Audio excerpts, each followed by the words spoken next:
Nuestra siguiente invitada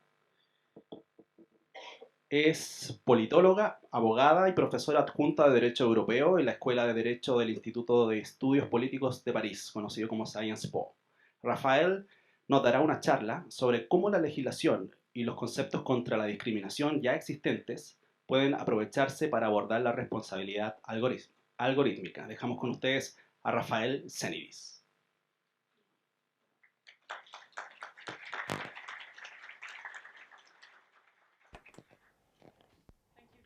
Muchas gracias. Es un honor y es un placer estar con ustedes aquí. Y quería darle las gracias a Alberto Cudú y a María Paz, quienes me invitaron. Y muchas gracias por su amable presentación. Como les dijeron, no quiero decir una abogada, pero quiero hablar de los sesgos algorítmicos. Más específico, el ente de Vimos sobre las leyes antidiscriminación. Y creo que esto es útil por motivos que son que pueden ser comparables entre diferentes marcos de trabajo. Entonces los voy a llevar en un pequeño viaje y estos son los pasos que vamos a tomar juntos. Les voy a mostrar algunos ejemplos que van a resonar con la presentación de Daniel sobre, de forma concreta, cómo discriminan las máquinas, la forma de las que hablamos de sesgo algorítmico, qué tipo de términos o qué tipo de daños estamos hablando. También quiero llevarlos a que miremos a la ley de la Unión Europea de Discriminación. ¿Qué significa esto? Porque a veces tomamos por sentado que el sesgo y la discriminación son lo mismo, pero la ley tiene una definición muy específica sobre qué es la discriminación y luego vamos a ver cuáles son las soluciones legales contra la discriminación algorítmica, donde qué o cómo podemos usar estas leyes para abordar los sesgos algorítmicos.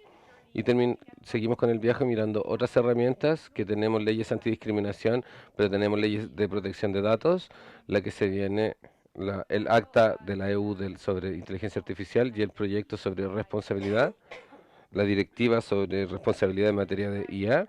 Y vamos a terminar mirando algunos de los deficiencias de esta legislación. No creo que sea una sorpresa, pero quizás las leyes no están vinculadas con la tecnología, sino que a una definición muy angosta de lo que es discriminación en el marco legal. Entonces podríamos hablar sobre reformas y cambios legislativos. Entonces, ¿cómo discriminan las máquinas? Como dije, tendemos a asumir que aparte sesgo y discriminación es lo mismo, pero hay un poco de trabajo que tenemos que hacer acá para poder entender cómo el sesgo puede afectar la definición de discriminación para la charla de hoy en la Unión Europea.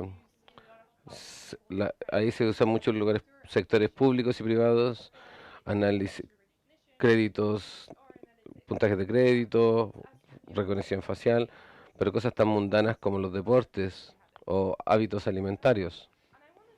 Y quiero que veamos tres viñetas sobre cómo la inteligencia artificial ha roto sus promesas. Cuando escuchamos que la gente habla sobre la IA y nos promete objetividad, esta apariencia de neutralidad, y siempre salen las conversaciones como lo escuchamos en la mañana, pero cuando miramos cómo operan los sistemas en la realidad, vemos que estamos muy lejos de esto. Robert Kornicki era un estudiante en la universidad y durante los periodos de COVID tenía que tomar sus exámenes utilizando un software especial en su computador que se suponía que iba a revisar que los estudiantes no hicieran trampas. Todos los estudiantes tenían que quedarse frente al computador de forma tal que el software podía detectar si alguien estaba pasando por atrás de ella, si uno estaba solo en la habitación y cosas así. Y repetidamente tenía dificultades conectarse con la computadora porque el software decía que no encontraba la cara o que la habitación muy oscura. Entonces la solución para tomar los exámenes fue proyectar una lámpara enfrente de su cara para que su cara recibiera suficiente luz para que el software la reconociera. Entonces se pueden imaginar cómo tomar un examen con esta luz perturbador y muy incómodo. Entonces, con la ayuda de una organización en el Centro de Tecnología y Racismo, demandó a la universidad. Y un juicio interno que prometió, pero que eventualmente perdió su caso por falta de evidencia. Hay, se habla mucho del uso de IA en sistemas de beneficencia social pública, y como escuchamos el caso de Rotterdam, y hay otro ejemplo que ha traído muchos de los temas mundiales en Austria, que es el algoritmo AMS. Ese algoritmo no es inteligencia artificial, es un modelo simple, pero usa las variables que pueden ver al lado izquierdo de la diapositiva. Por ejemplo, género, grupo etario, ciudadanía, nivel de educación más alto, salud. Y como se pueden imaginar, estas variables son problemáticas porque pueden llevar a sesgos que pueden ser prohibitivas bajo las leyes antidiscriminatorias. Entonces, por ejemplo, el algoritmo atribuiría recursos, una puntuación de riesgo que es mucho más alta a mujeres madres solteras que hombres que son padres solteros. Y si reflejamos en esa asunción, lo que nos dice es que hay un estereotipo en alguna parte del sistema donde las mujeres se preocupan de los niños y los hombres van a trabajar. Y aunque las dos personas están en la misma situación, el género causa un sesgo que lleva a diferentes puntajes de riesgo. No voy a hablar mucho en este ejemplo porque es muy similar a lo que hablamos esta mañana, pero sí quiero hablar de otro ejemplo que fue revelado por un reporte de Lighthouse que salió a la luz ayer, junto con la Quadranet, que es una ONG francesa, que es un sistema de seguridad social de beneficios familiares y tienen un algoritmo que nuevamente atribuye un puntaje de riesgo a las personas para determinar si pueden ser beneficiarias o van a ser investigadas por fraude de este beneficio social. Y ahora no se puede ver muy claro a la derecha, pero hay diversos factores que usa este algoritmo, por ejemplo, edad, estado marital, ganancia, uso de beneficios, etcétera. Y nuevamente, el género también juega un papel y afecta el puntaje de riesgo, afecta más a las mujeres que a los hombres, y también el salario. Y una de las conclusiones de la investigación fue que las familias en situaciones precarias, sobre todo familias con un padre soltero o madre soltera, que son un 80%, son los que reciben, están más en la mira de este tipo de control.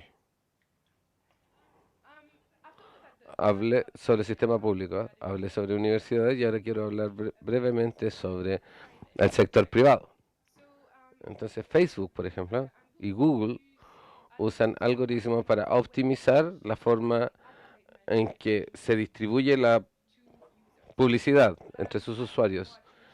Y una otra ONG, Algorithm Watch, hizo un experimento donde hicieron diferentes publicidad o posteos de publicidad para trabajos como chofer de camión o enfermera o minería, y fueron a Google y Facebook y le pidió a la plataforma que distribuyera estas publicidades de forma neutral. No querían tener un objetivo en particular. Y vemos el resultado de este experimento, que hay una segregación por género muy alta en la distribución de la publicidad. Por ejemplo, el chofer de camiones fue hacia los hombres y trabajar con niños fue hacia las mujeres. Entonces esto habla mucho de los estereotipos que están en juego dentro de los sistemas algorítmicos, pero también que este daño no es solamente simbólico, porque si estamos expuestos a información asimétrica, esto también forma o genera nuestras oportunidades en el futuro. Si vamos a solicitar una casa o un trabajo que está en línea, no, quizás no lo vamos a ver. Entonces esto perpetúa una segregación en el caso del mercado laboral. En este caso, solo para bienes y servicios, pero también puede ser más general. También son simbólicos, pero también son tangibles. Y esto quiere decir que estos daños tienen una realidad material. Sobre ChatGPT hice un pequeño experimento yo misma, que es más anecdotal que una investigación seria, pero le pedí al sistema que me dijera una historia de un niño y una niña donde contaran su mayor sueño. Y pueden ver que está lleno de estereotipos. Sofía quiere ser una un músico muy famosa y presentarse frente a la Humphrey. Y Alex quiere salir y ser un astronauta y explorar el espacio. Y si leen Bourdieu, tienen una buena mirada de los estereotipos que están presentes acá. Los estereotipos internos, externos, espacio contra las artes. Entonces estos estereotipos están formados inherentemente dentro de los modelos y nuevamente son simbólicos, pero también pueden llegar a ser muy tangibles. Cuando hablamos de estos modelos, muchas veces escuchamos la fórmula que entra basura, sale basura. Y lo que quiero decir es que es importante considerar que el problema es más complejo que ese. Claro, si las entradas asignadas al sistema son basura, las salidas van a ser basuras. Pero en cada interacción de la humano y la máquina hay oportunidades para mejorar. Entonces tomemos la interpretación de la salida algorítmica. Se ha demostrado que hay un fenómeno llamado interacciones desesperadas, donde dice que la misma recomendación por un algoritmo para dos públicos iguales, prisioneros negros y prisioneros blancos, será diferente y van a ser en ventaja de los blancos y en la desventaja de los prisioneros negros. Entonces el sesgo se infiltra en la forma en que los humanos interpretamos las recomendaciones de los algoritmos. Y hay otro punto más que quiero hacer, que viene de la investigación de Deborah Hellman, que es muy interesante porque ella sintió que había dos tipos de injusticias. Injusticias que afectan la representación de los datos y injusticias que no. Entonces tenemos datos que son injustas porque no son representativas. Entonces si vamos a una comunidad pobre y estamos recopilando datos a través de Internet, quizás no vamos a tener datos representativos porque la gente no tiene acceso a Internet. Pero ahora digamos que le damos a todo un smartphone con datos. Y los datos que vamos a recopilar serían representativos, pero aún reflejarían inequidades muy profundas en la sociedad. Por ejemplo, la brecha de salario entre los hombres y mujeres, donde hay un 15% en promedio, y esta es data que es correcta, pero eso no quiere decir que porque las datas sean representativas sean correctos o justos. Entonces podemos juntar más data, mientras que otros no pueden juntar más datos, y hay soluciones que son más holísticas y más a nivel sociedad. Hablé de los sesgos y de los daños que crean los sesgos. Y ahora quiero contarles un poco sobre la discriminación en las leyes. Tenemos un marco legal muy complejo que tiene unas provisiones cuasi constitucionales en la izquierda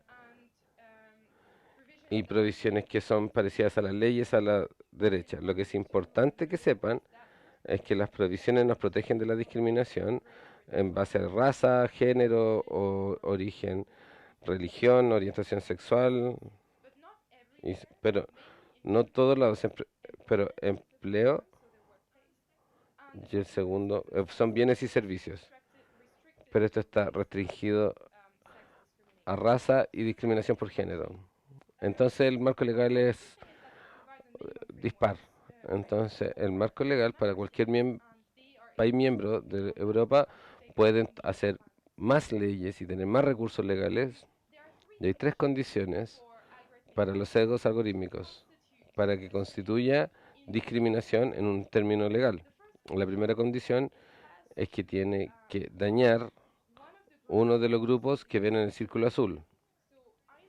Crea una desventaja en base a sexo, raza, orientación sexual, edad, disabilidad o religión, o simplemente no es discriminación en la sentada. Pueden ver la carta, que no voy a mostrársela porque es muy grande, pero la segunda condición es que tiene que caer dentro del círculo rojo. Ahí están los dominios que están protegidos por la ley. Y como dije, y no es equidad porque no se encuentra, por ejemplo, la educación, que solo está protegido en cuanto a raza. Entonces tenemos las primeras dos condiciones, tiene que caer dentro del ambiente personal y el ambiente material de la ley, y en la tercera condición, que tiene que corresponder a una de las definiciones de discriminación según la ley de la Unión Europea. Y hay dos definiciones importantes. La primera es discriminación directa, que es trato diferente. Le voy a dar ejemplos concretos. Si la policía pide la aplicación que solo queremos hombres, solo queremos mujeres, eso va a ser discriminatorio de forma directa porque está haciendo referencia a una característica personal protegida. Y si dicen queremos reclutar hombres, pero no podemos decir esto, podemos decir entonces que queremos reclutar gente que son más altos que 1,70. Entonces esto sería neutral porque no hace referencia de forma explícita una característica personal, pero el efecto de esta aplicación es que obviamente va a tener una desventaja muchas más mujeres que a hombres. Esa es discriminación indirecta, que puede ser palabras neutras, pero que sí presentan una desventaja para uno de los aspectos protegidos por la ley. Esto es importante porque para entender que régimen legal se va a aplicar a la discriminación algorítmica, tenemos que saber si es discriminación directa o indirecta. En la cara de directa casi no hay excusas. Entonces hay un número muy limitado de excepciones, mientras que para la discriminación indirecta, si hay un caso prima facie que se hace en la corte, el demandado puede decir sí, pero sí tengo una buena justificación para el sesgo algorítmico. Y aquí llegamos a lo que llamamos en la ley una prueba de proporcionalidad abierta, donde hay una buena oportunidad donde no sabemos decir si el sistema estaba justificado y es proporcional. Entonces esto podemos imaginar que esto es mucho más sueldo, más que para el directo. Entonces hay una brecha legal donde diferenciamos los tipos de discriminación cuando hablamos de sesgos algorítmicos. ¿Qué pasa cuando llega un caso a tribunales? Por ejemplo, si Robin Courtney, de quien hablé, logra presentar un caso prima facie y aduce evidencia increíble de que probablemente hubo discriminación. Entonces, la carga de probar que la discriminación no ocurrió pasa a ser responsabilidad del demandado, de la universidad. Y ellos tienen que probar que no hubo discriminación. Y esto es un mecanismo legal que utilizamos porque la discriminación es muy difícil de probar. Entonces, se basa en presunciones para que los casos de discriminación puedan hacerse más efectivamente. Hay una consecuencias legales que surgen una vez que se ha comprobado un caso de discriminación y no refutado. Por ejemplo, la Carta de Derechos Fundamentales tiene 47 recursos efectivas. Entonces, el acceso a la justicia tiene que ser efectivo y que todo el mundo tiene derecho a esto.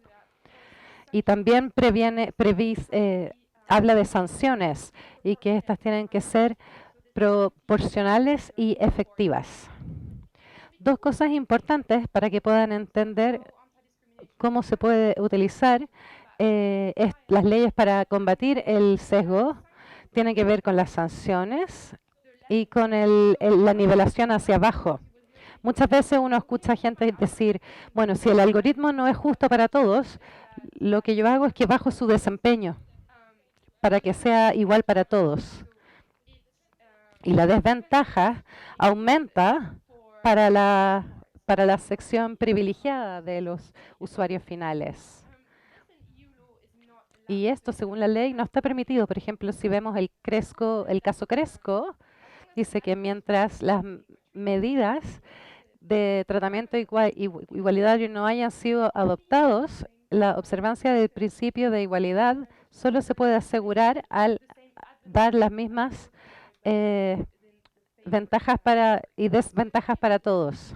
Entonces, desde el punto de vista comercial, esto es muy importante saberlo.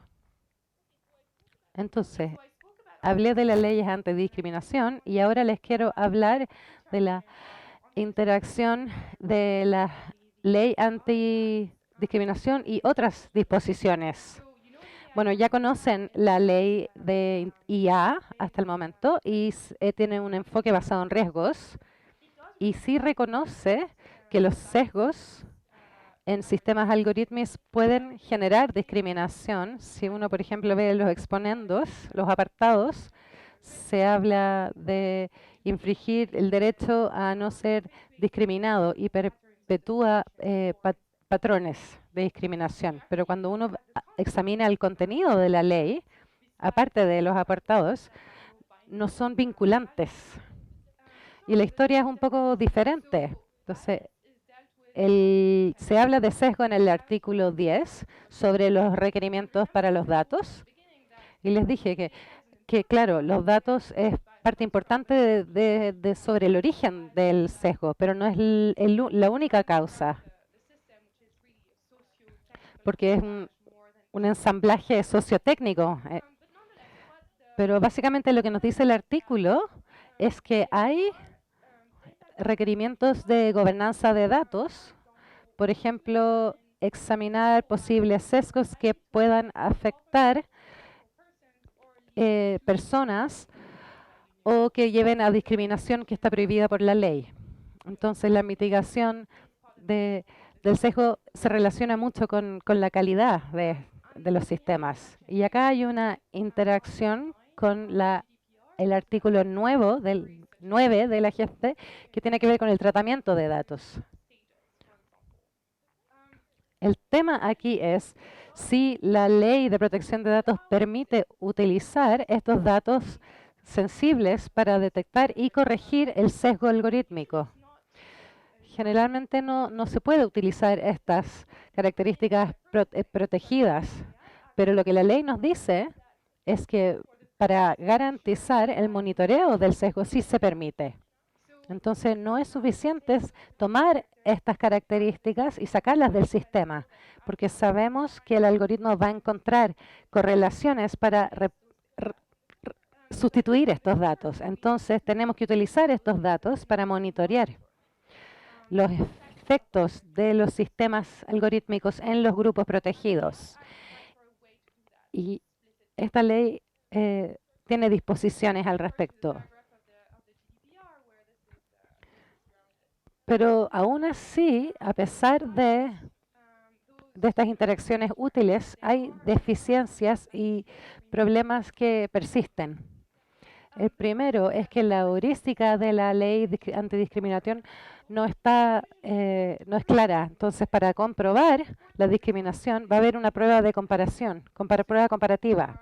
Tengo que comparar mi posición con la de Daniel para decirle al tribunal de que por nuestra diferencia de género nos habrían tratado de forma distinta.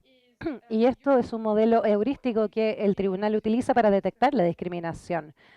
Es muy difícil para los usuarios finales en línea compararse con otros debido a la personalización que ocurre en línea. Uno ve lo que es. Y por eso es muy difícil entender cómo Daniel y yo, cómo nos han tratado de forma diferente. Otro problema es aportar evidencia prima facie. Por ejemplo, la Perscorny, cuando demandó a la universidad, tuvo que hablar con otros alumnos negros para ver si habían tenido los mismos problemas. Tuvo que realizar mucho trabajo para utilizar evidencia prima facie, para gatillar un cambio de la carga de prueba. Entonces, esto es una gran carga sobre las posibles víctimas de discriminación. También hay otros problemas. En algoritmos de caja negra es muy difícil probar causalidad. Entonces no se puede, es muy difícil probar discriminación directa debido a las características protegidas, porque la mayoría del tiempo, a menos que estas características sean directamente incorporadas al sistema, el algoritmo probablemente va a usar variables de correlación, como el lugar de residencia o hábitos de consumo que compras en línea, cosas así. Entonces, también es muy difícil hacer esta distinción entre discriminación directa e indirecta, porque si el sistema es neutral o no es una pregunta normativa. Podría hablar de los otros programas, pero lo que les quiero decir es que hay un proyecto en este momento que es la Directiva de Responsabilidad de IA, que trabaja sobre presunciones para establecer dos cosas: una distorsión de la evidencia, acceso a evidencia en el contexto de asimetrías de información, va a ser más efectivo, pero el problema es que hay que aducir algún tipo de evidencia de que ocurrió una discriminación. Y el proyecto menciona que no deberían haber solicitudes generales y eso amenaza la eficacia de esta regulación. Y el segundo punto es la presunción de incumplimiento. Entonces, cuando los requerimientos de la ley no se han respetado, una presunción de incumplimiento puede surgir. Y ahí hay una presunción de que hay un vínculo causal entre el algoritmo y la falta de respeto. Y también en casos de discriminación. Entonces, pero la eficacia de eso puede estar limitada. Y bueno, les quiero dar las gracias por, por su atención y me disculpo por hablar inglés en vez de español. Muchas gracias.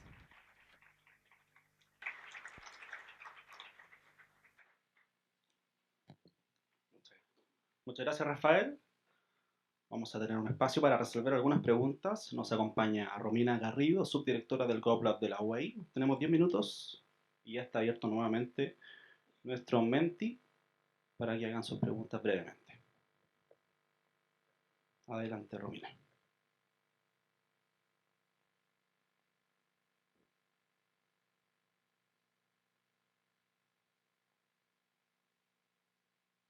¿Se escucha? No. ¿No? ¿Se escucha? ¿Sí? Ah, perfecto. Muchas gracias, Rafael, por tu impecable exposición. Me gustó mucho en particular. I'm going to speak Spanish for the question. So, ¿sí? Ahí está. Vamos a... Bueno, si alguien de la audiencia por Zoom quiere hacer algunas preguntas por el Menti, ahí está proyectado el código. Tengo acá algunas reflexiones. Tú nos hablaste recién de cómo avanzar en los problemas de discriminación algorítmica usando una legislación general sobre el tema.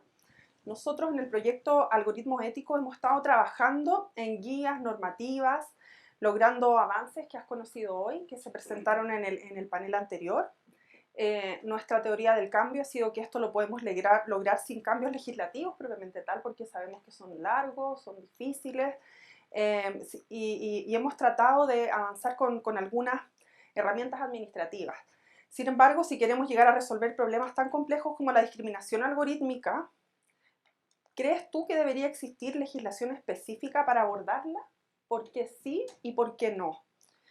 Y complementando mi pregunta con un ejemplo local, nosotros tenemos también una ley antidiscriminación que ha demostrado dar una protección más bien acotada, poco ejercida y que requiere cambios. Y en ese sentido, mi pregunta es si crees que debería incluir, que en el lenguaje de una futura modificación debería incluir los algoritmos. Muchas gracias por la pregunta. Voy a responder en inglés, lo siento.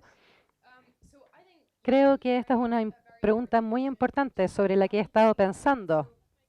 Algunos de mis colegas abogan a favor de un cambio específico Y yo creo que no, eso no está mal, pero es un proceso muy difícil.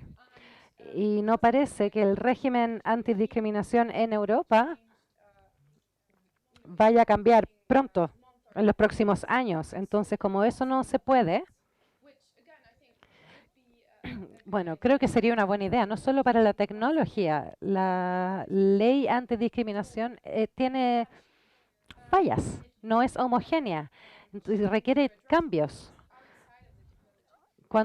para abordar problemas fuera de la tecnología. Esto claramente es una simplificación porque la sociedad y la tecnología operan juntas. Entonces, para abordar esto, las causas raíces tienen que abordarse. Y vamos a necesitar más que una ley, medidas de acciones, programas especiales para diversificar comunidades, también programas de alfabetización digital, capacitaciones y para que puedan cuestionar. Y por supuesto fondos para apoyar estos esfuerzos.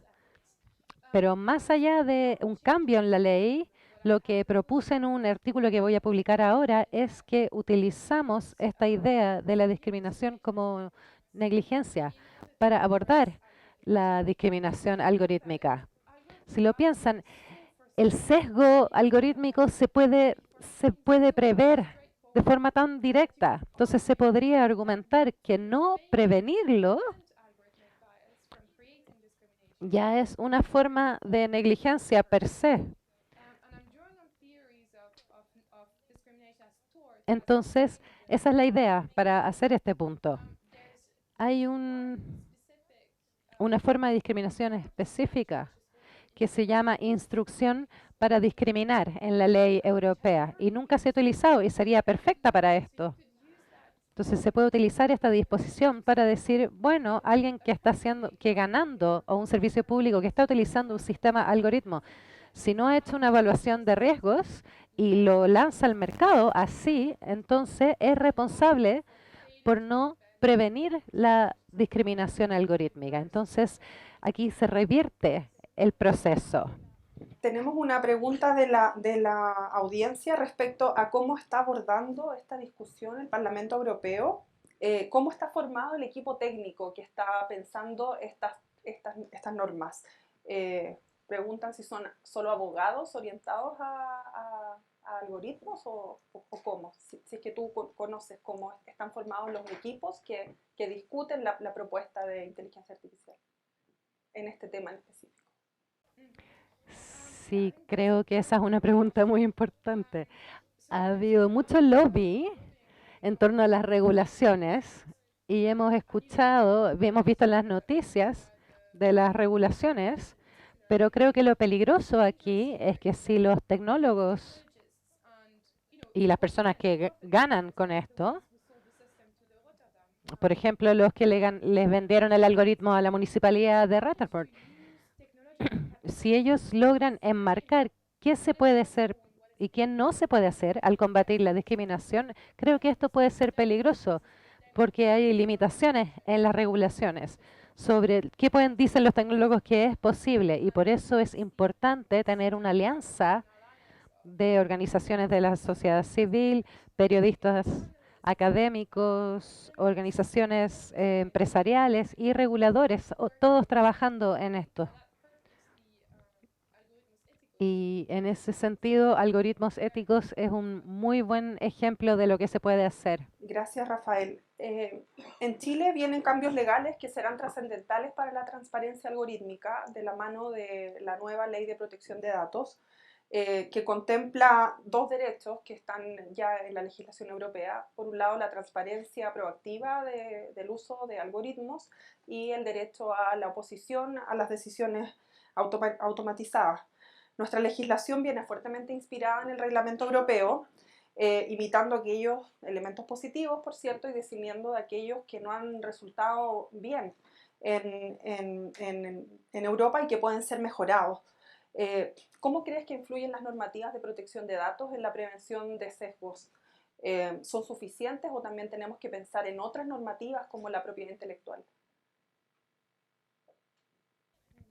Una vez más, creo que esta es una pregunta muy compleja porque los requisitos de transparencia son importantes, pero no son suficientes porque el público, las personas que no saben mucho de aspectos digitales, no van a tener esta información, ni siquiera para poder presentar un caso prima facie.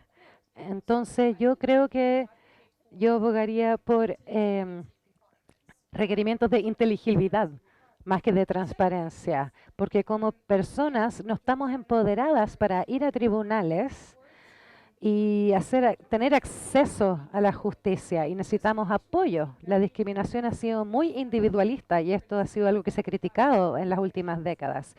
Y creo que se debería hacer más espacio para las acciones colectivas. Y esto requiere ayuda de agencias de supervisión, organismos de igualdad y también organizaciones de la sociedad civil que necesitan monitorear lo que está pasando allá afuera.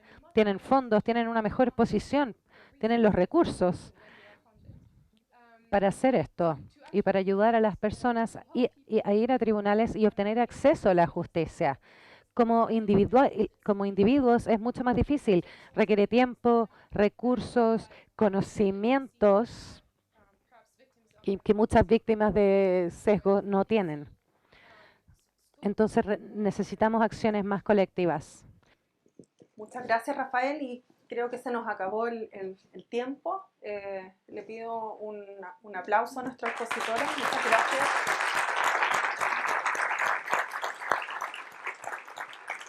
Muchas gracias a ambas y las invitamos a tomar su ubicación. Thank you very much.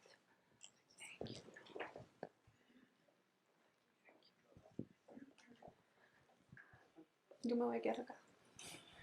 Les cuento que mañana Rafael y Daniel estarán en un seminario académico en el campus Peñarolén del Adolfo Ibáñez, profundizando en democracia y algoritmos. Le pueden preguntar más detalles a nuestro equipo de la salida para quienes quieran sumarse a esta actividad el día de mañana. Al final, sí. Aprovechamos este espacio también para contarles que este seminario cuenta con el apoyo del Fondesit de Iniciación, Discriminación Algorítmica en el Estado de Bienestar Digital y en las plataformas digitales de trabajo. De esta forma también saludamos y agradecemos el apoyo de su investigador principal, Alberto Cotebú.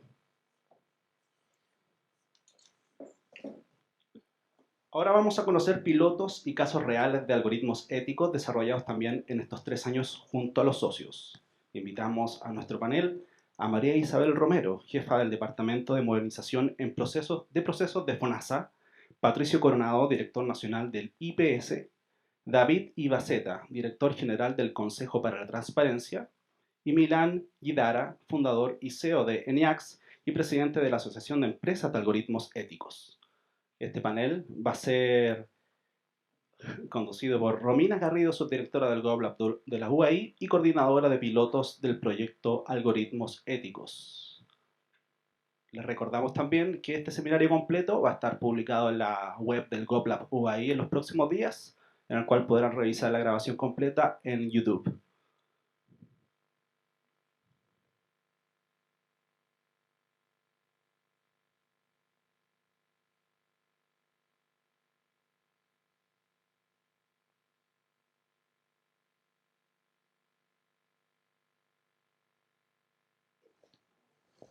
¿Tampoco? ¿Ahí sí? Ya, ahí sí. Bienvenidos a todos, muchas gracias por estar aquí, a este panel que tengo el honor de poder moderar. David Ibaceta viene subiendo la escalera, así que se va a integrar apenas llegue. Bueno, vamos, para aprovechar al máximo el tiempo que tenemos, vamos a seguir en el formato pitch. Cada uno de ustedes va a tener 5 minutos para contarnos sobre el piloto de algoritmos éticos y luego vamos a pasar a la conversación. Yo me voy a poner acá mi temporizador.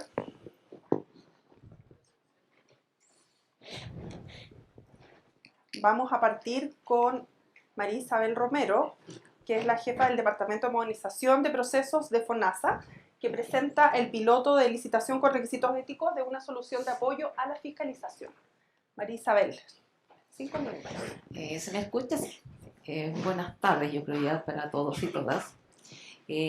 Como dijo Romina, yo soy de FONASA, y en FONASA nosotros ya tenemos experiencia en modelos de inteligencia artificial, tenemos en el ámbito de licencias médicas, y también tenemos en el ámbito de la ley de urgencia que nos toca a nosotros fiscalizar. Bueno, ¿cómo nace esto? Nace de la necesidad de poder hacer una focalización de la selección de los prestadores que tenemos que fiscalizar.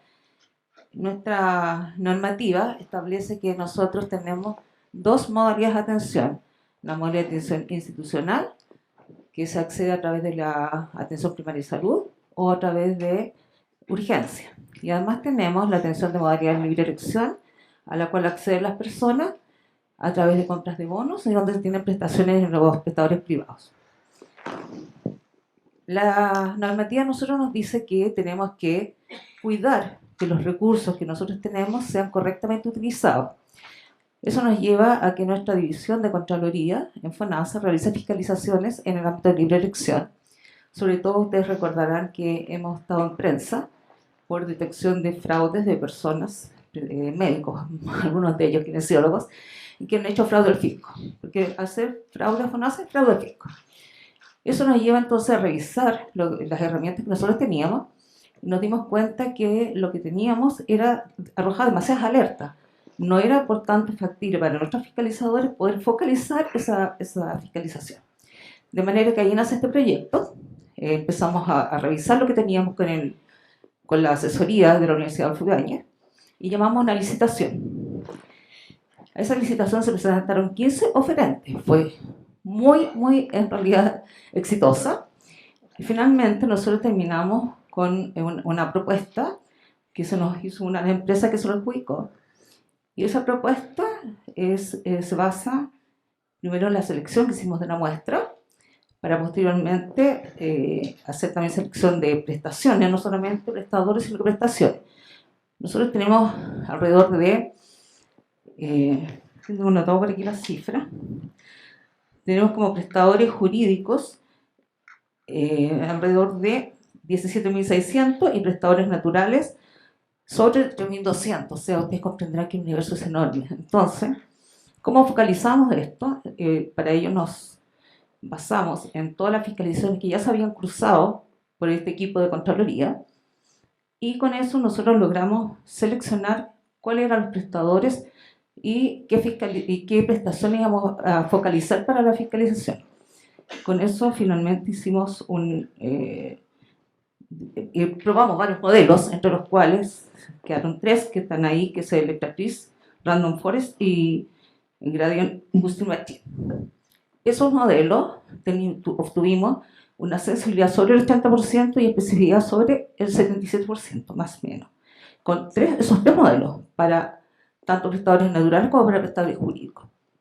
Posterior a eso corrimos, digamos, estos modelos por Aquitas y detectamos de que hay sesgo. O sea, lo que nos hace, en este caso, inteligencia artificial, es poder detectar de qué manera nosotros podríamos estar influyendo en esa elección de prestadores y prestaciones. Y efectivamente, disculpa, para vos se me está secando la boca.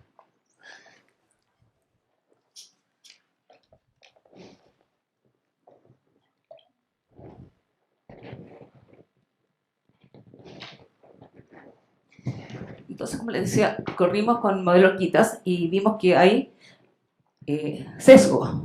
Cuando nosotros hacemos estos modelos, encontramos que de alguna manera nos están llevando, en el caso nuestro, por ejemplo, a focalizar fiscalización en extranjeros, por ejemplo, prestadores extranjeros de nacionalidad no chilena. También vimos sesgo en género y en edad. Entonces, hoy día, ¿qué estamos haciendo nosotros? Estamos revisando todos esos sesgos para finalmente determinar con qué sesgo nos vamos a aceptar, porque también la fiscalización nos dice, como obviamente, si tengo más mujeres prestadoras de salud, que es lo que sucede en el ámbito de salud, pudiera tener una mayor selección de ella. Entonces eso tenemos que analizarlo ahora. Es lo que te podría decir. Justo 5 minutos. María Isabel. Muchas gracias. Ahora dejo con ustedes a Patricio Coronado. Él es el director del IPS y nos va a presentar el piloto del modelo predictivo de no cobros. Muchas gracias, Patricio. 5 minutos. Muchas gracias. Muchas gracias primero a todas y todos que todavía están acá. Ha sido una jornada que si bien ha sido breve, ha sido súper intensa. Y en términos de conocimiento, quiero agradecer la posibilidad de que podamos estar todos acá y como equipo vinimos varios del IPS para seguir aprendiendo. Bueno, ¿de qué se trata este problema, básicamente? El IPS es una institución de seguridad social que paga prácticamente casi todos los beneficios de ayuda social y de pensiones que entrega el Estado. Es por eso que nosotros cuando definimos este problema también nos dimos cuenta que estábamos con iniciativas que no eran propias al inicio del IPS. Probablemente el IPS hace un tiempo atrás no es lo mismo que está haciendo ahora. No se le exige lo mismo y la ciudadanía también no nos pide lo mismo. Y una de las cosas que antiguamente, y digo antiguamente porque parte de la cultura de lo público en Chile era que si una persona no viene a cobrar un beneficio, da lo mismo, perdió la persona. Y probablemente el Estado puede seguir haciendo su función sin ningún tipo de problema. Pero estallido por medio, pandemia después, todas estas ayudas sociales se hicieron muy importantes para las personas. Entonces, actualmente el Instituto de Previsión Social paga 3.200.000 beneficios todos los meses. De esos beneficios, no más del 1% no se cobra, que puede ser súper bajo. 32.000 sobre 3.200.000 puede ser bajo, pero la verdad es que es bastante importante si consideramos que hay muchas personas que el único ingreso que tienen es este ingreso. Por lo tanto, lo que nos tiene que interesar como institución no es el que no cobra, sino que porque efectivamente no llega toda la información y las personas no están cobrando un beneficio que de alguna forma está definido por ley y las personas lo solicitaron en su momento y les corresponde. Bueno, es por eso que hicimos un piloto con un modelo predictivo, con Machine Learning, y que con una probabilidad que ya es alta, o sea, si ya estamos con 99% de cobro, un 1% es bastante bajo, uno podría decir. Bueno, pero ese 1% para nosotros era muy importante. Bueno, ¿qué es lo que hicimos con esta información? Bueno, avanzamos y buscamos anticipadamente estas personas para tratar de precisar por qué no estaban cobrando. ¿Ya? Estas variables, que pueden ser, la verdad que son variables descriptivas, nos permitieron de alguna forma ampliar nuestra red de atención y ampliar nuestros canales de búsqueda. No solamente con cartas, porque podríamos enviar una carta con la dirección y no pasa nada, y van a cobrar igual, sino que también lo importante acá es efectivamente entender por qué esas personas en particular no lo están haciendo y cuál es la condición o la situación que cambió en el tiempo. Bueno, no solamente pudimos entregar soluciones de autoatención, sino que también nos permitió de alguna forma aumentar nuestra capacidad y nuestra musculatura como institución, no solamente para pagar, sino para incorporar otras herramientas de incluso información. Ahora, ¿de qué se trata esto? Los resultados pueden ser, o sea, para nuestra institución son, entre comillas, normales, pero son bastante altos. Estamos hablando que con este modelo, el desarrollo de esto en particular, con la ayuda, por supuesto, de la Universidad Adolfo Ibáñez, lo que hicimos con el líder algoritmo ético, hemos llegado a más de 692.000 pagos, que son pagos en total, más de 32.000 millones de pesos pagados y 321.000 RUT únicos. Por lo tanto, una persona puede tener más de un pago pendiente y la verdad que con este modelo nos permitió no solamente llegar, sino que también nos permite avanzar y por supuesto que se reentrene y se evalúe mejor esta forma de entregar estos beneficios. Eso, muchas gracias.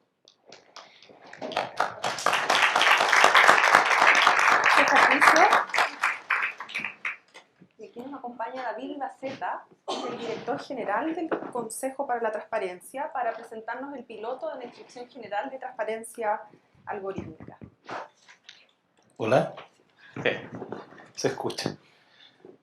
Primero que todo, disculpen no haber podido participar desde un inicio en la mesa, pero consejo directivo está en un espacio superior, así que... Bueno, la verdad las cosas es que para nosotros esto ha sido una experiencia, diría yo, de resultado imprevisto, positivamente definido. Es decir, nos ha ido bien, ¿ah? En buen chileno. Y creo que eso ha sido una cuestión súper interesante desde el momento en que, ya no recuerdo, hace un par de años atrás, conversamos este tema y lo echamos a correr para determinar cómo la transparencia podía incorporarse en la cuestión que está encima de nosotros, que tiene que ver con sistemas de modernización real. ¿Ya? No esta modernización del Estado, de papel, que vamos a hacer mejor. No, eso es mentira. ¿Ah? Una modernización del Estado real que pasa por el cumplimiento de las funciones públicas a través de herramientas tecnológicas. Eso es modernizar el Estado. ¿Mm? En concreto, digamos. ¿Ah? No la, digamos, la poesía de la modernización del Estado. ¿Ah? Modernizar el Estado significa cosas importantes. ¿Para qué? Para beneficiar a la ciudadanía. Ese es el punto central. ¿Ah? Y esa está en la médula de la cuestión de la función pública. Solo quería detenerme en un instante en esta cuestión porque me parece que es relevante señalarlo. La verdad es que desarrollamos un proceso de pilotaje porque nosotros además tenemos como orientación llegar pronto a una instrucción general en materia de transparencia algorítmica. Solo quiero mencionarles como una cuestión de contexto que el Consejo para la Transparencia tiene 3 funciones fundamentales: garantizar el derecho de acceso, fiscalizar el cumplimiento de las normas de la ley de transparencia y promover este derecho de acceso y el principio de publicidad respecto de los órganos de la administración del Estado, hoy día, quizás en el futuro algo más amplio. Y en esa línea de trabajo es necesario determinar, realizar, construir acciones normativas. Y esas acciones normativas están definidas por nuestras instrucciones generales, cuestionadas en algunas instancias por algunos órganos del Estado respecto de si deben o no ser objeto de algunos trámites, cuestiones. Lo digo esto a propósito de unas indicaciones que están dando vuelta por ahí a propósito del proyecto de modificación a la ley de transparencia. Y lo interesante es que en la lógica de la construcción de esta instrucción, no solamente lo quisimos hacer como una cuestión estrictamente experimental, sino que más bien quisimos desarrollar, en conjunto con la Universidad Adolfo Ibáñez, un proceso de observancia precisa respecto de cómo estaba funcionando el modelo.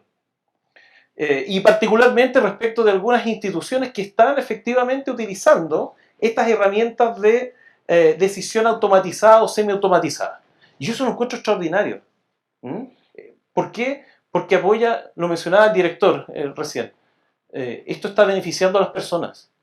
¿Mm?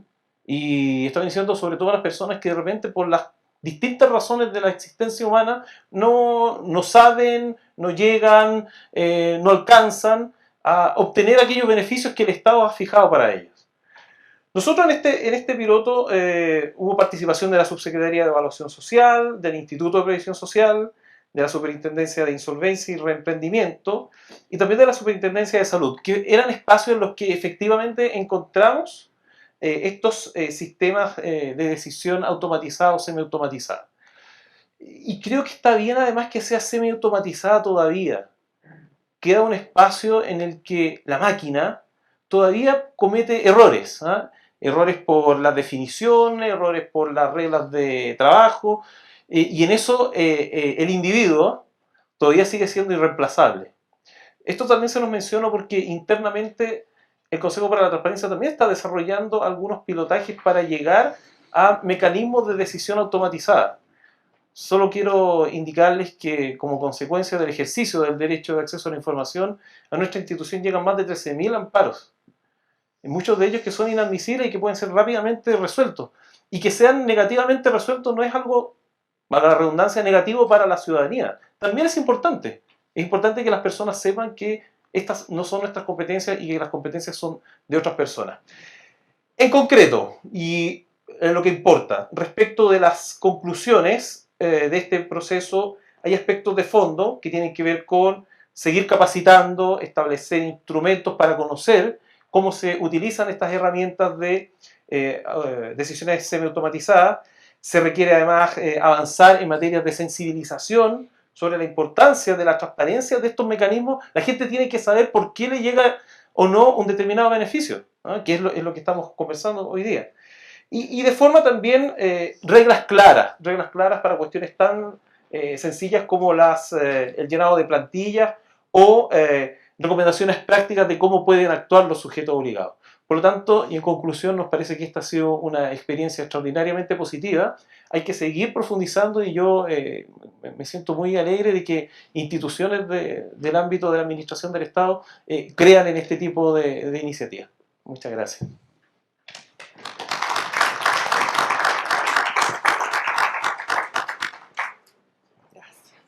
Muchas gracias a todos. Bueno, nos acompaña también en este panel Milan Kidara, ¿sí? ¿Lo dije bien? Sí. Presidente de la Asociación de Algoritmos Éticos, de las empresas de algoritmos éticos. Y vamos a tener ahora entre los cuatro un panel de conversación. Les voy a ir haciendo algunas preguntas. Vamos a partir por Milan. Milan, el proyecto Algoritmos Éticos ha tratado de llevar a la práctica la ética de datos, la inteligencia artificial responsable en procesos de adquisición o desarrollo, concretamente como hemos visto en estos ejemplos de pilotajes. ¿Tú puedes comentarnos como empresa privada cómo las empresas privadas han abordado estos desafíos éticos al implementar algoritmos, en tu caso especialmente? Bueno, muchas gracias por invitarme, antes que nada. Y para explicar un poco el contexto, en ENIAX lo que estamos haciendo es que estamos utilizando inteligencia artificial, más que todo estamos utilizando modelos de lenguaje natural para poder entender qué es lo que un paciente que tiene una necesidad frente a un prestador de salud nos dice para poder encontrarle una solución. Y aparte de esto, también tenemos distintos algoritmos que hacen predicciones de comportamiento de los pacientes para poder optimizar el uso de lo que está haciendo un centro de salud por sí mismo. Y bueno, nosotros partimos esto hace 7 años, actualmente estamos atendiendo más de 6 millones de pacientes al mes. Y tenemos, yo creo que todo lo que se habló hoy día, nosotros lo experimentamos como en nuestra propia piel. Y yo voy a comentar un par de casos que yo creo que son lo más importante, o par de desafíos que creo que son más importantes. El primero es que no podemos hablar de inteligencia artificial si no hablamos de algo que en inglés se dice artificial stupidity. Muchos de ustedes han probado ChatGPT y en muchos casos ChatGPT te devuelve una cosa que es consistente, que es bien escrita, pero son datos que no son reales. Y eso es normal, porque no podemos esperar de que un algoritmo, que todos los algoritmos de inteligencia artificial se basan en predicciones, que básicamente está hecho sobre estadística, sobre muchos datos, y por esto la curva de Gauss es más alta y son menos errores. Pero un algoritmo de inteligencia artificial no puede tener más certeza de 80-85%. Esos 15%, aunque se parecen poco, en un sistema como nuestro, que se comunica directamente con el paciente, puede generar mucha frustración y puede llevar a errores. Es muy grave para un paciente crónico que necesita una cita que la tomó hace 3 meses para ver su médico para que renovar receta o para hacer examen preventivo, anular cita sin querer. Entonces, eso era como primer desafío que nosotros encontramos ético, y por esto yo coincido mucho con el colega que todavía no es muy sabio dejar 100% de toma de decisión y 100% de automatización a una máquina, porque podemos dejar, si vamos hablando de persona a persona, y si ya estamos por un lado como sociedad mundial, tratando de llevarnos a una sociedad más justa y una sociedad inclusiva, tenemos que entender también de que la inteligencia artificial nos lleva a un lado totalmente opuesto. Como es estadística, está empujando de que todas las personas sigan un mismo ejemplo y encajan en un mismo lugar. Segundo desafío que encontramos era el desafío de sesgo de datos. Como nosotros partimos en Chile, partimos en zona oriente de Santiago, sabemos que en Chile, dependiente de estatus socioeconómico, la gente tiene mayor o menor capacidad ¿cómo se dice?, comprensión de lectura. Cuando quisimos expandir nuestro servicio, nos encontramos con población en Maipú, por ejemplo, donde los datos fueron malísimos, la gente no entendía qué le preguntamos, no sabía cómo responder, eso nos llevaba a errores. Ahí entendimos la necesidad, eso era hace 6 años, ¿no? Que todavía nadie hablaba de sesgo de inteligencia artificial, de nada de esto. Nosotros nos encontramos en esto y entendimos de que con nuestra herramienta, sin querer, estamos generando la discriminación frente a una población. No quiero decir nada cuando salimos de Chile y cuando entramos en Dominicana, donde la gente no sabe escribir. O sea, lo único que hacen es mandan audio por WhatsApp. Realmente no saben escribir. Y tercer desafío, que ya lo toqué, es hasta qué punto queremos que nuestra tecnología tome decisiones. Muchas gracias, Milan. Disculpen por extenso. No, súper interesante. A mí me gustaría preguntarle a Patricio y a María Isabel cómo surge el interés de implementar un proyecto en sus instituciones públicas incorporando la ética de los datos o la inteligencia artificial responsable. No sé quién quiere partir. ¿María Isabel? No sé si se me escucha, ¿se escucha bien? ¿Ahí sí? Ya, bueno, lo primero, como ustedes ya saben, FONASA tiene casi 18 millones, 19 millones actualmente beneficiarios, que es más del 90% de la población de Chile. Es el principal asegurador de salud. Y eso no significa que nosotros manejamos grandes volúmenes de datos sensibles, como son datos de salud de las personas, y decidimos, de alguna forma, utilizar los datos que tenemos para focalizar, como les dije delante, la fiscalización sobre aquellas personas que nos estarían haciendo probablemente fraudes, porque cada fraude que se hace significa menos atención en salud para las personas. Entonces nuestro interés se basa en eso, y además como teníamos ya herramientas de Machine Learning, decidimos que lo mejor era poner otra herramienta más, pero ahí surge el tema del sesgo, que lo vimos con la Universidad Adolfo Ibáñez, y de ahí fue que decidimos nosotros irnos por ese camino, por el camino de ahora, esta herramienta tenía que tener análisis de equidad. Así que lo que nos movió principalmente es eso, o sea, de qué manera nosotros hacíamos más eficiente nuestra fiscalización, además que recordemos que en el ámbito público siempre son escasos los recursos y nuestros fiscalizadores son más escasos aún, de manera que tenemos que eficientar la labor de ellos. Eso podría decir. María Isabel. Patricio. Gracias. Bueno, como lo dije anteriormente, para nosotros es súper importante acercar los beneficios a las personas. Mucho más considerando que los beneficiarios que reciben beneficios, valga la redundancia del IPS, son personas vulnerables, son adultos mayores, son personas que de alguna forma tienen una brecha con el Estado.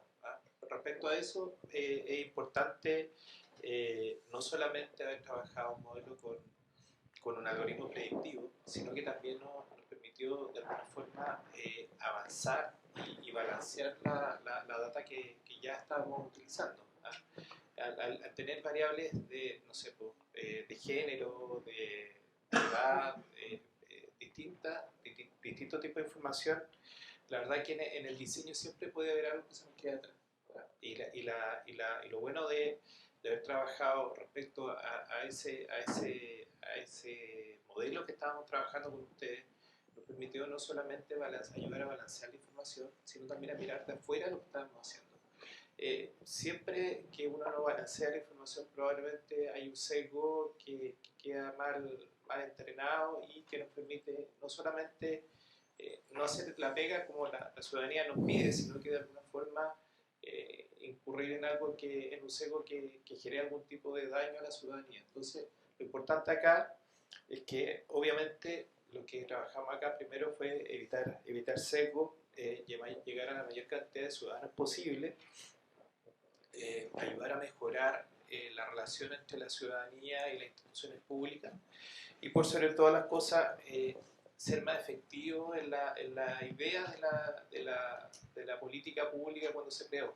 Cuando se crearon todos estos beneficios, de alguna forma siempre se piensa, o el legislador piensa y el gobierno piensa, por supuesto, llegar al 100% de la población. Entonces siempre que hay un diferencial, hay un gap para llegar a ese 100% de la población, nos tiene que interesar a nosotros, por supuesto, de poder cumplir la labor que nos mandata la ley. Muchas gracias, Patricio. David. Cuénteme. David, tú nos hablaste del pilotaje de la instrucción general, un pilotaje con 4 organizaciones públicas, 7 algoritmos que publicaron información. ¿Tú nos podrías contar cuáles fueron los principales desafíos que estas organizaciones vivieron cuando implementaron estas prácticas de transparencia en los algoritmos? Mira, la pregunta es muy interesante porque nos lleva desde el conocimiento hacia el desconocimiento. Y una cuestión paradojal pensando en la transparencia, en el acceso a la información, donde la cuestión es el conocimiento. Pero resulta que a partir de la evidencia que logramos levantar en este pilotaje, descubrimos desconocimientos al interior de estas instituciones. Lo primero, algún grado de desconocimiento de cómo operaban algunos de los sistemas. Y lo estoy pensando desde la perspectiva de cómo esto debe ser en el futuro publicitado, ¿eh? Cómo debe ser transparentado, cómo debe ser puesto en conocimiento de la ciudadanía. Entonces, esa es una primera cuestión. Lo segundo es que también había algún grado de desconocimiento respecto de quiénes eran los encargados dentro de las organizaciones respectivas que disponían de la obligación de publicar. Ahora, esta no es una cuestión única y exclusivamente propia de este pilotaje. Esta es una cuestión que nosotros observamos permanentemente al realizar actividades de promoción o de formación en los sujetos obligados. La transparencia sigue siendo una acción dolorosa. Y duele mucho más cuando hay que hacerse cargo de esa acción.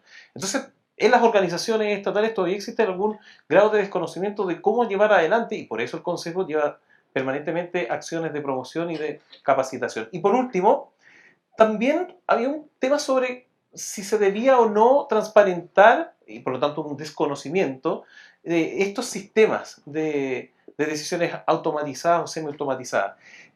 Y eso cómo podía aportar de mayor o menor medida o manera, ya sea al mismo ejercicio del derecho de acceso, o bien cómo eso podía involucrarse con algunos otros derechos fundamentales. Y esto último, me voy a tener solo un segundo, es sumamente relevante pensando, por ejemplo, en las instituciones que tienen hoy día este tipo de mecanismos.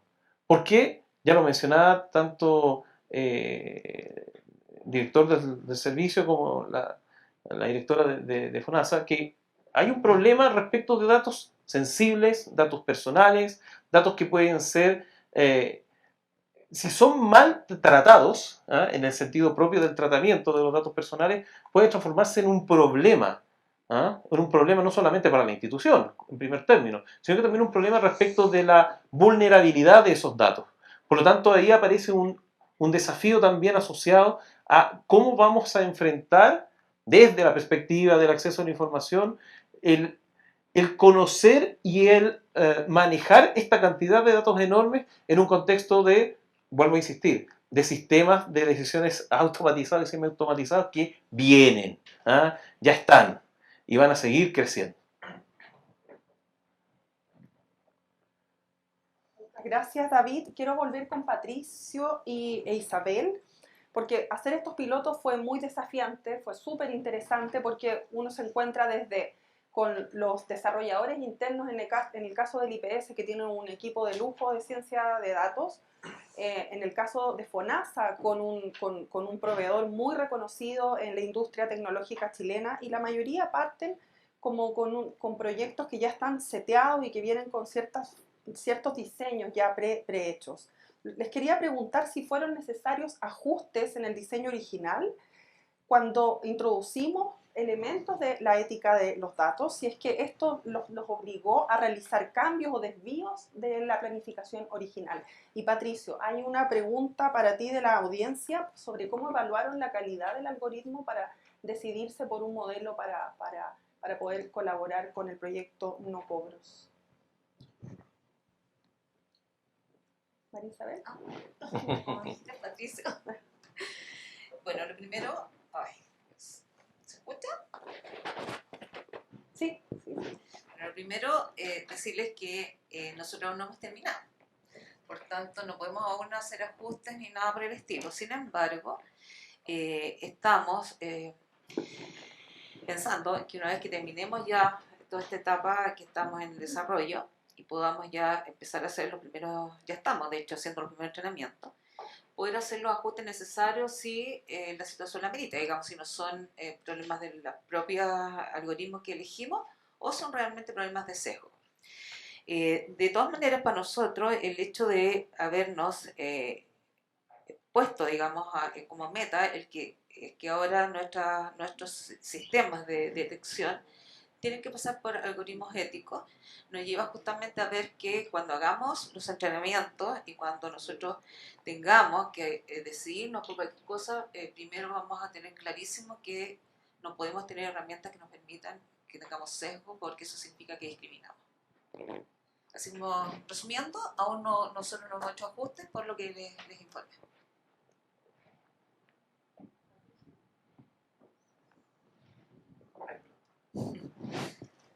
Bueno, primero que nada, efectivamente nosotros esto lo hicimos con el apoyo de la universidad, pero lo hicimos con un equipo interno.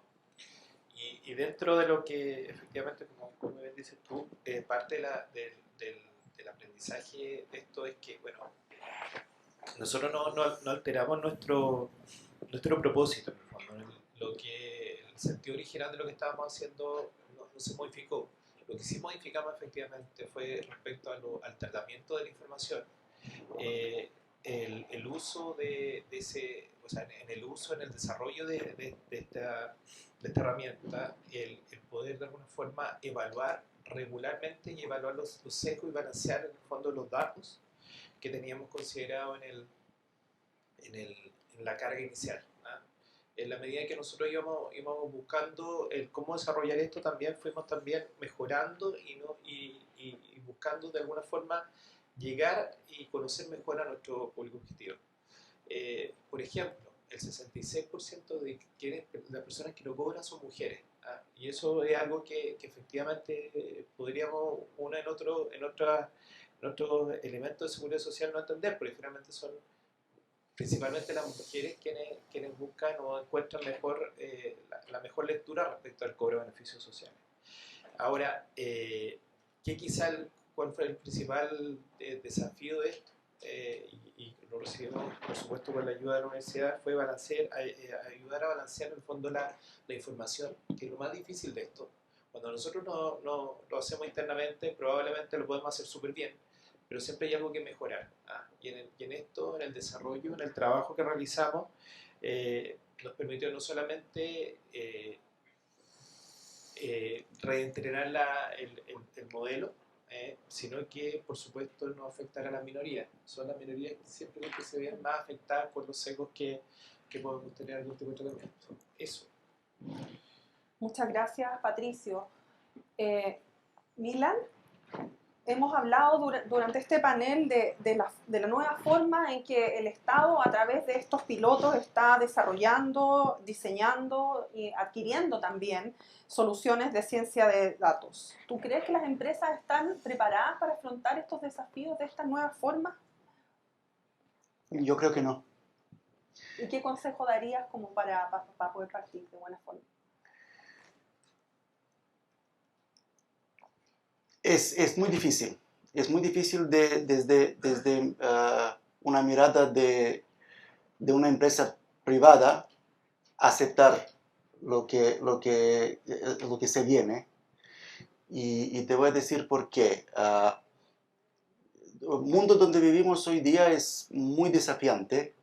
Es muy desafiante porque todos los negocios están cada día más en un océano rojo, lo que nos gusta decir. Tenemos cada día más competencia. Cualquier cosa que creemos que es innovativa, aparecen competidores en un par de semanas. Y una única cosa que está viéndose como algo que puede convertir un negocio para poder trabajar en un océano azul es inteligencia artificial. Y si nosotros tenemos hoy día un Sam Altman que partió como una fundación sin fines de lucro con intención de establecer normas éticas de cómo se va a utilizar inteligencia artificial, y hoy día es el primero en la carrera para venderla a todo el mundo y anda haciendo lobby de país a país de cómo se van a hacer legislaciones para que él pueda ser primero que va a entrar para vender. O sea, es muy, muy difícil.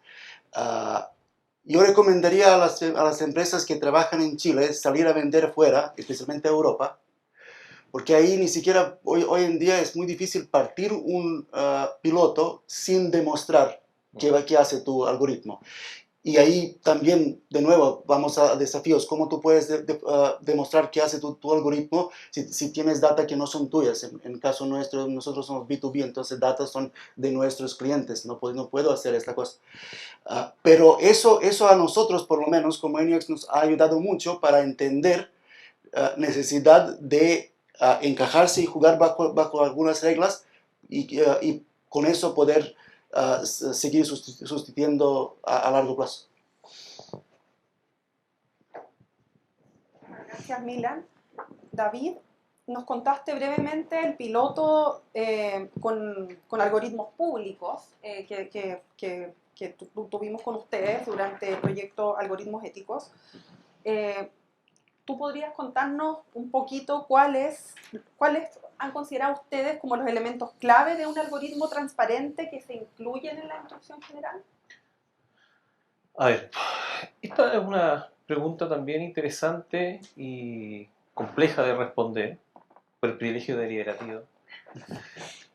Pero voy a esbozar algunas ideas generales sobre el punto.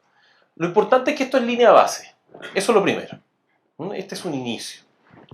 Y por lo tanto tiene que ser una cuestión de carácter más bien general. Eso es lo primero. Lo segundo, que es muy importante, es el lenguaje. Una utilización de un lenguaje claro para que todos aquellos que vayan a explorar, revisar, utilizar este tipo de herramientas entiendan de qué es lo que está hablando. Es una cuestión central. Y además hay una idea en el Estado y particularmente yo soy abogado, entonces tiendo a querer hablar de una manera distinta. Pero claro, para que nadie nos entienda y así podamos seguir prevaleciendo.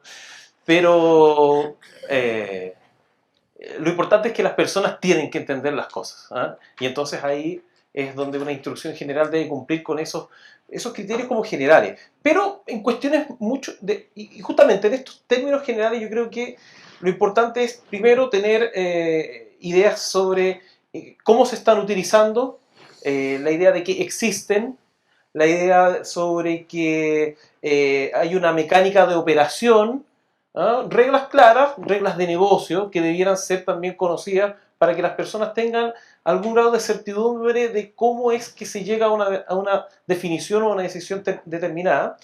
Y esto también tiene un efecto muy positivo, particularmente lo que a nosotros nos interesa como institución. Provoca un mejor acceso a la información, a una información que es distinta. No es la información del siglo XIX, ¿ya? Como está construida la administración del Estado, ¿ya? Desde la lógica del servicio público, hoy día una cuestión más colaborativa.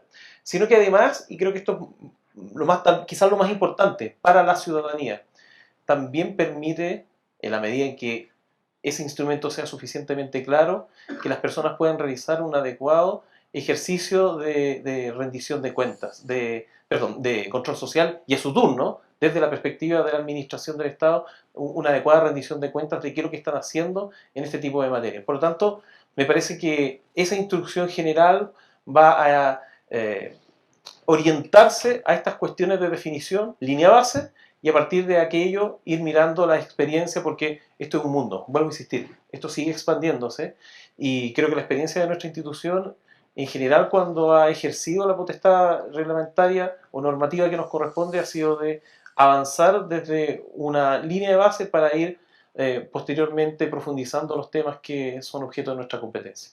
Muchas gracias, David. Y para cerrar este panel, quiero darle 30 segundos a cada uno para que nos comente la principal lección aprendida durante formar parte del proyecto Algoritmos Éticos FONASA desde sus inicios, hace 3 años, IPS desde hace 2 años, Milan también desde los inicios y el Consejo desde el 2022. 30 segundos. Partamos por aquí por Patricio y terminamos con David. Bueno, yo creo que el principal aprendizaje y que es algo que nos toca a todos los servicios en particular es que la ciudadanía está cambiando y los servicios públicos también tienen que cambiar. Por lo tanto, el gran desafío es que se avance o se cambie con conocimiento, con adopción de nuevas tecnologías y, por sobre todas las cosas, con el conocimiento de los datos. Todas las instituciones, como se dijo acá, tienen mucha información. El punto es cómo lo utilizan y cómo buscan ayuda también para poder mejorar la capacidad instalada dentro de los propios equipos. Eso, básicamente. Muchas gracias, Patricio. María Isabel. Bueno, yo lo primero que quiero es agradecer la oportunidad que nos da la Universidad Adolfo Ibáñez de que discutamos sobre este tema, que reflexionemos al respecto, porque eso significa que hoy día nos está posicionando a nosotros a los mismos niveles que tienen hoy día discusión, que están discutiendo con esto en Europa, en Norteamérica, en Silicon Valley. Por tanto, yo como chilena me siento realmente muy, muy agradecida de esto y muy contenta de que lo estemos discutiendo acá en Chile. Por otro lado, nosotros podemos decir que nosotros estamos trabajando con temas de inteligencia artificial desde ya bastante tiempo, ¿no? Esto no es lo primero que estamos haciendo. Sin embargo, no le hemos dado la importancia que tenían los algoritmos éticos. El aprendizaje que sacamos hoy día de esto es que tenemos que revisar si tenemos sesgos o si de alguna manera nosotros estamos corriendo riesgo de discriminación a la población. Como han dicho todos acá, nuestro norte es nuestro usuario. La persona usuaria nuestra son nuestros beneficiarios. O sea, cada peso que nosotros nos ahorremos éticamente significa que podemos dar la mejor atención. Así que eso es lo que diría yo. Muchas gracias. Gracias, María Isabel. Milan. Yo como cosa que saqué de este proyecto, más que nada es que es muy importante, con tecnología con la cual estamos trabajando, no solo mirar velocidad, sino también saber cuándo hay que parar un poco, cuándo hay que hacer una pausa y ver hasta dónde llegamos y qué es lo que qué son consecuencias que pueden salir de lo que nosotros estamos haciendo. Gracias, Milan. David. Voy a colgarme de lo que acaba de señalar acá mi colega, porque en rigor estamos saliendo del puerto de Palos. 1492 y queremos descubrir. Sabemos que vamos a llegar a un objetivo. Por lo tanto, desde la perspectiva de la cuestión central, estamos en el desconocimiento y queremos llegar a algún grado de conocimiento, pero las sorpresas que pueden existir en ese camino pueden ser muy diversas. Queremos llegar a un objetivo y probablemente terminemos en otro. Y eso va a ocurrir como consecuencia de que las tecnologías de la información, como se llamaba por allá en los años 90, invaden todos los espacios de nuestro quehacer diario. Y esto en el ámbito del Estado se está definiendo de una manera muy crítica, en un sentido muy positivo. Por lo tanto, para nosotros como institución pública, esto primero que todo significa un desafío, también significa una proyección y sin lugar a dudas también un compromiso. Vuelvo a los orígenes de mis palabras, el compromiso con la ciudadanía. Y por lo tanto, para nosotros es un espacio en el que debemos seguir, además, colaborando con las otras instituciones del Estado, porque de esa manera vamos a poder seguir perfeccionando estas herramientas y obteniendo esta necesidad de entregarle un servicio adecuado a cada una de las chilenas y chilenos. Muchas gracias, David, y muchas gracias a Mila, María Isabel, Patricio, por su participación.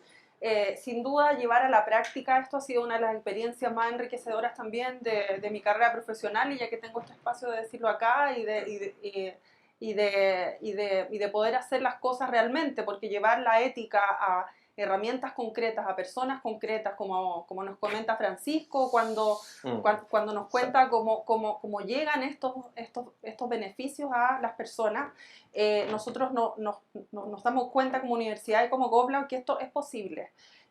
Así que les pido un aplauso para ustedes son los protagonistas de este seminario. Y continuamos con el programa. Muchas gracias, Romina. Les vamos a pedir al panel que se ubiquen aquí para una breve fotografía, ya que no queremos perderlos en este gran momento, mientras preparamos la siguiente exposición. Y yo creo que es un momento importante porque vamos a ver las principales conclusiones de este proyecto en su primera etapa, pero también cómo viene una segunda etapa del proyecto de algoritmos éticos. Así que vamos a hacer esta fotografía y vamos a pasar a la breve presentación de la directora del GovLab de la UAI, María Paz Hermosilla.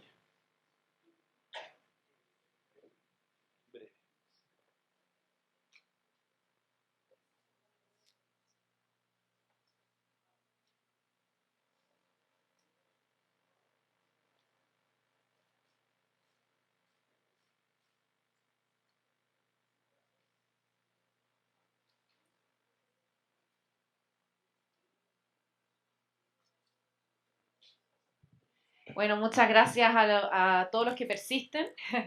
Sabemos que en esta época de atención corta, estar toda una mañana dedicado a un tema es un desafío para todos. Yo vengo con una presentación son máximo 15 minutos, así que Carlos, por favor, toma el tiempo, pero no tengo más de 15 láminas, así que... Y contarles un poco cuáles son las conclusiones de este camino chileno hacia una inteligencia artificial responsable. Voy a elaborar 5 de ellas. Como decían, yo soy directora del GovLab y además directora de este proyecto que afortunadamente tiene fase 2, ¿ya? Así que no se acaba aquí, y eso es una gran noticia. La primera lección es que este es un camino que toma tiempo, ¿ya? Yo les decía que desde que se nos ocurrió la idea hasta el día de hoy han pasado 4 años y 3 hasta que logramos, ¿no es cierto?, tener todas estas herramientas. Todavía Chile Compra va a sacar la directiva de compra, todavía no tenemos la instrucción general de transparencia algorítmica, el servicio civil llegó este año, vamos a poner 2 cursos online el próximo año. O sea, este es un camino que, si se fijan, desde que se firmó el convenio, el diciembre del 2020 hemos ido avanzando los pilotajes. Al principio, cuando salimos a licitar, no se adjudicaron las licitaciones. Ha habido un caminar que ha sido lento, hemos aprendido mucho en el camino, y los hitos se empezaron a ver, si se fijan, 2 años y medio después de que comenzamos, ya empezamos a tener productos que tenían lecciones generalizables para otros usuarios, ¿ya? Hicimos mucho en el camino. Entonces, eso es lo primero. O sea, no es rápido ni fácil hacer inteligencia artificial responsable, toma tiempo. En el sector público hubo que poner a muchas personas de acuerdo, ¿ya? Eso también es algo importante. Lo otro es que requiere mucha evangelización, difusión. Tenemos que estar constantemente comunicando y vamos a tener que seguir convenciendo, tal como decía la ministra el día de la mañana, que es muy cierto. En la Política Nacional de Inteligencia Artificial, el comité de expertos, habían expertos que decían que los algoritmos eran neutros y que los datos eran más objetivos, y tuvimos que tener esa discusión hace 4 años. Afortunadamente los logramos convencer y no era la única que estaba, por suerte, ahí convenciendo. Pero es un camino largo que requiere mucha evangelización y muchos ejemplos, y agradecemos a los ponentes europeos que nos vienen a decir que, a pesar de que Europa está avanzando mucho en la regulación, todavía hay muchos desafíos, ¿no es cierto?, con respecto a cómo hacer estos algoritmos. Entonces, mucha difusión y hemos recibido mucho interés internacional porque lo que se está haciendo en Chile, lo que está haciendo el sector público chileno es pionero. Lo segundo, que nosotros creemos que es una lección que no excluye el avanzar en legislación, pero que para nosotros era, muy importante hacer porque la ley de protección de datos todavía no sale desde que partimos de este proyecto. Y como decía Romina, la teoría del cambio de este proyecto era podemos avanzar con otros mecanismos. ¿Ya? Entonces, invitamos a construir sobre mecanismos regulatorios existentes, que no excluye lo otro, ¿ya? Porque nosotros como GovLab, de hecho, estamos empujando la reforma, la ley de protección de datos, pero pensemos en Chile Compra, que tiene más de 20 bases tipo. En tecnología, esta base tipo es la sexta, ¿ya? La directiva de compra también tiene muchas directivas. Entonces, existen mecanismos regulatorios existentes. El Consejo para la Transparencia tiene instrucciones generales. Creo que no sé si ya van en 11 o 12. Puede ser 12. A mí me tocó implementar la 11 cuando trabajaba en el Ministerio de Obras Públicas, hace muchos años. Entonces, existen estos espacios, estas regulaciones que ya operan, que son instrumentos normativos de distinta fuerza, por decirlo así. Gobierno Digital hace guías, tiene muchas publicadas, las pueden mirar. Entonces nosotros aprovechamos ese espacio y logramos que los mismos organismos introdujeran esto en las herramientas que ya tenían, ¿ya? El Servicio Civil hace cursos, ahora va a tener cursos de este tema. Entonces, estamos metiéndonos en los espacios que ya existen y eso es una forma de avanzar mientras también, por supuesto, avanzamos con las leyes, ¿ya? Pero todos sabemos que también pasar una ley tampoco resolver el problema si no implementamos bien. Lo tercero, que todo lo que hagamos, esto es muy importante, las regulaciones, las guías, tienen que venir de la experiencia práctica, ¿ya? Y transdisciplinar. En el mundo hubo primero una ola mucho a escribir lo que tenía que hacerse, pero sin probar esto en casos reales. Y no es simple, es muy complejo. Y por eso mismo estamos muy felices de seguir por 2 años más, porque vemos que hace falta trabajar más para avanzar en esto. Entonces, si se fijan, nosotros hemos estado probando todas estas cosas en todo el ciclo de vida del diseño e implementación de un proyecto de ciencia de datos e inteligencia artificial. Desde que formulamos un proyecto, hacemos evaluación de impacto y protección de datos, también probamos las evaluaciones de impacto algorítmicas con el IPS, probamos 2 distintas. Cómo se pueden entregar los datos a un tercero para que se haga un tratamiento que respete las mejores prácticas de protección de datos, qué significa medir el sesgo en los datos, qué significa medir el sesgo en los modelos, qué significa transparentar los modelos. En el piloto de FONASA, por ejemplo, todavía no llegamos a este punto. Con el IPS estamos recién empezando a ver el punto de la transparencia del modelo. ¿Qué pasa cuando hacemos auditorías algorítmicas? Tuvimos la suerte de poder hacer una con FONASA mientras estábamos ayudándolos a diseñar el proyecto. Se fijan que hay que hacerlo de experiencia práctica y de hecho nosotros, por ejemplo, todavía no nos gusta ninguna evaluación de impacto algorítmica que hemos probado, no hay ninguna que nosotros digamos, esta es. Entonces Romina ahí está liderando ese trabajo y vamos a crear una que ojalá nos guste y que le guste, por supuesto, a los usuarios y que estemos satisfechos con las herramientas. O sea, las herramientas en sí también tienen deficiencias en este minuto. Y todo esto lo hemos hecho en un equipo multidisciplinario. Hemos trabajado con expertos en protección de datos, tecnología, o sea, machine learning, ¿no es cierto? Como lo clásico.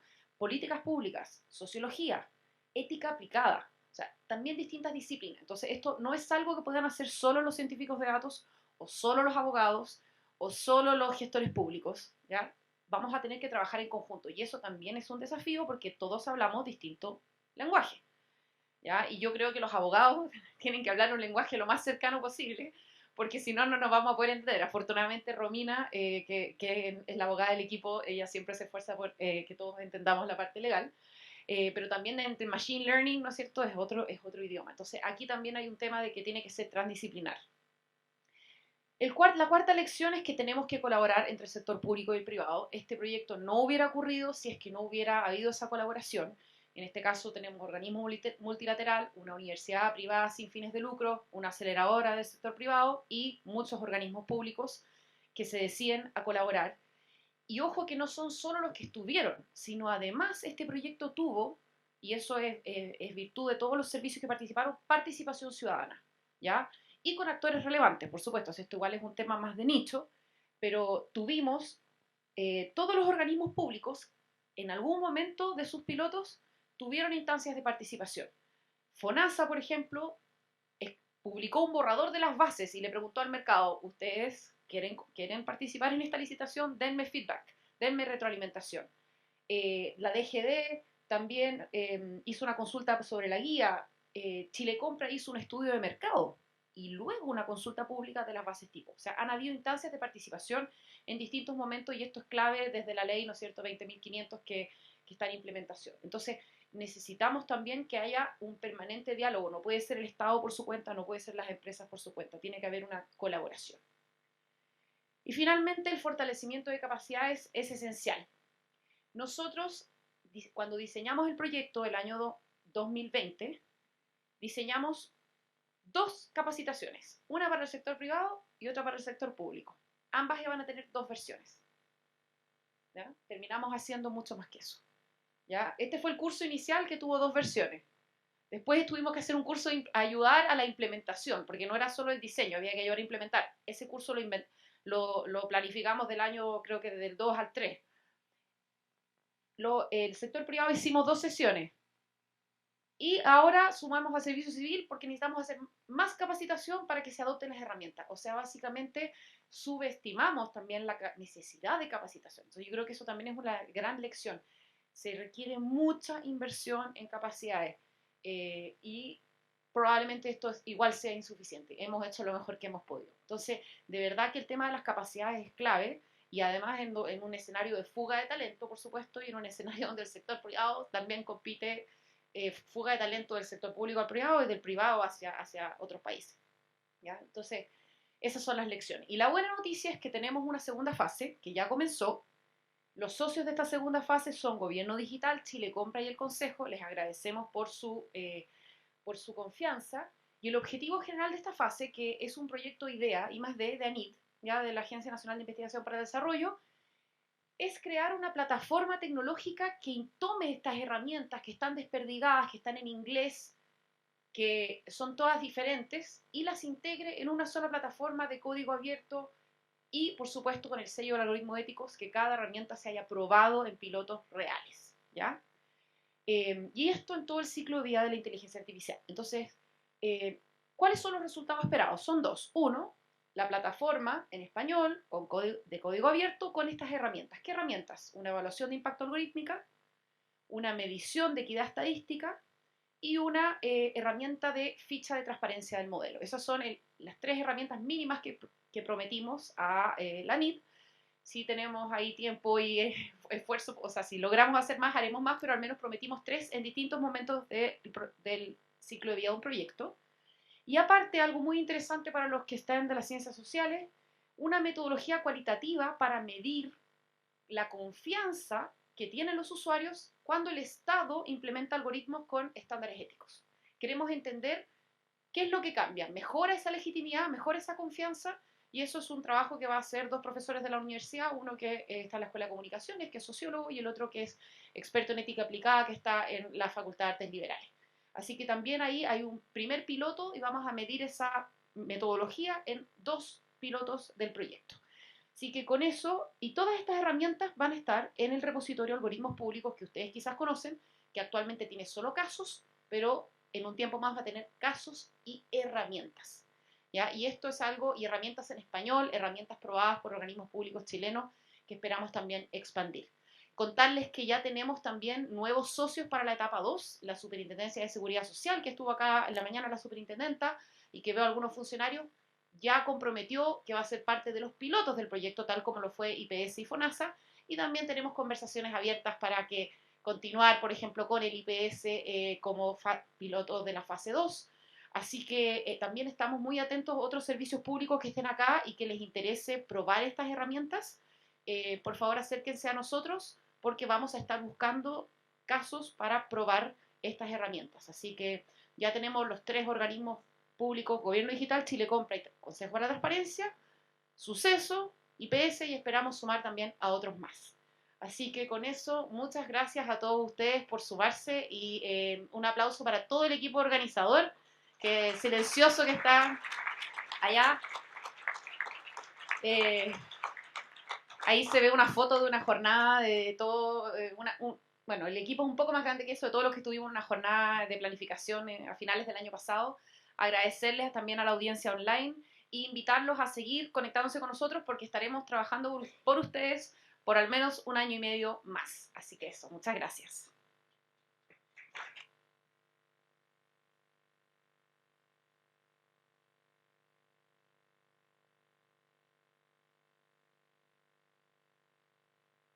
María Paz ya dio las palabras de bienvenida, pero muchas gracias por acompañarnos. Recuerden que el material, la información, los videos y las imágenes de este seminario y de todo el proyecto están en el goblab.uai.cl. Ahí está el sitio web de este proyecto. Que tengan un muy buen día y un excelente término de 2023.